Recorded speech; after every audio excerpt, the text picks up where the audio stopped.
Grants.gov serves two purposes. It allows people to find a grant online, and number two, it supports the process of applying for those grants and then disseminating them as a broker to the federal agencies that actually support that program.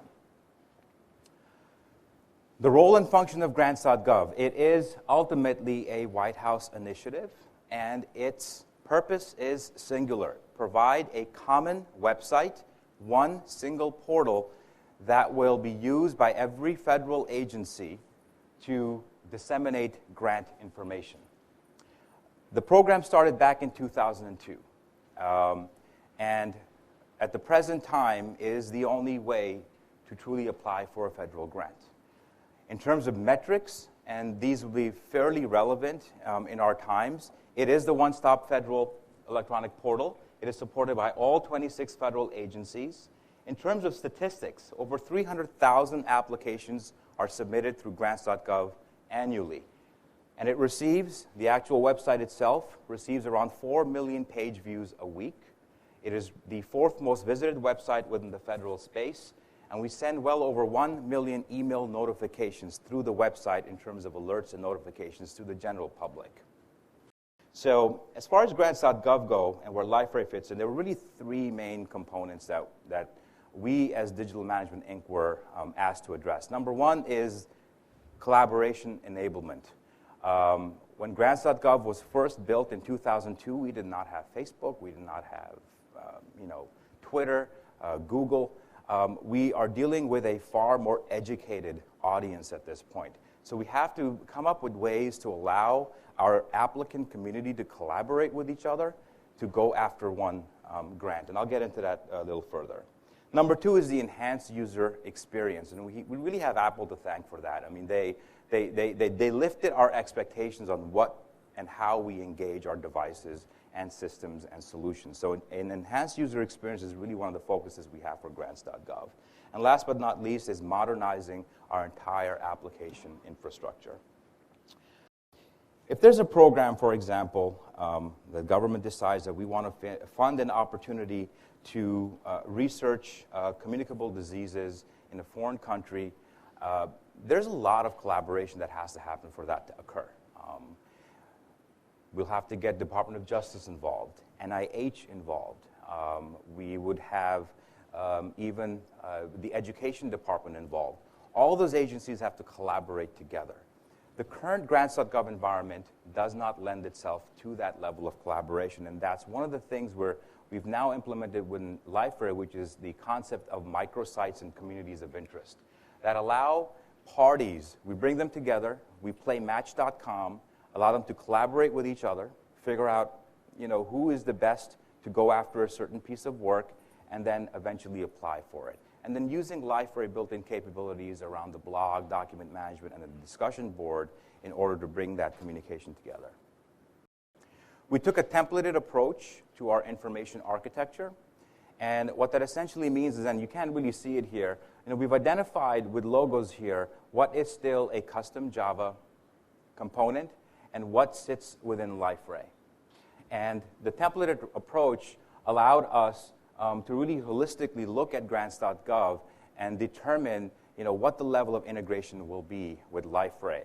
And this is a process that we duplicated for every functional module within the site. How do you build a system where you can't touch the end users? We have a global audience at any given moment of around 4 million people that are visiting the website. So we had to kind of come up with a unique way of prototyping the solution out for them.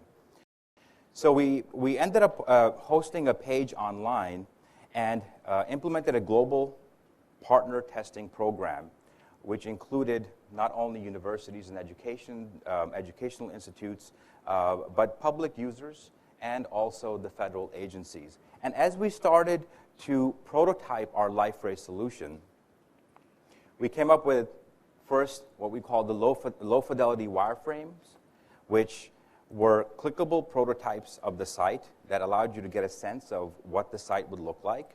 And in order for them to do a comparison between the old site and the new site, we would put links at the bottom that showed them what the old site was so they could kind of switch back and forth and do a comparison. From the low fidelity diagrams, we moved on to what we called our high fidelity wireframes. These were wireframes that had a lot more flavor to them and a lot more engagement to them. And then one of the processes we engaged in was allowing people to click through the site and give us feedback as they did their partner testing. All of what you see here is within a LifeRay template.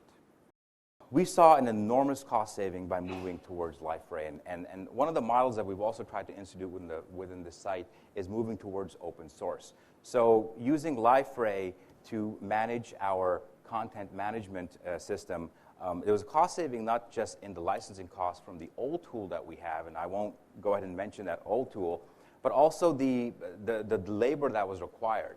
We went from having to hire professional services where they would charge upwards of $300 an hour to do simple content updates to now the average Joe. Our government now maintains this website. They're able to update the blog and update the content as they see fit. So we kind of removed ourselves from that process. So this is a snapshot of our old homepage, fairly flat. In fact, I mean, it was over 10 years evolved into a hybrid of technologies. There were at least 17 different solutions that went into the old website. With the new website that we rolled out, this kind of, again, shows you the various levels of integration.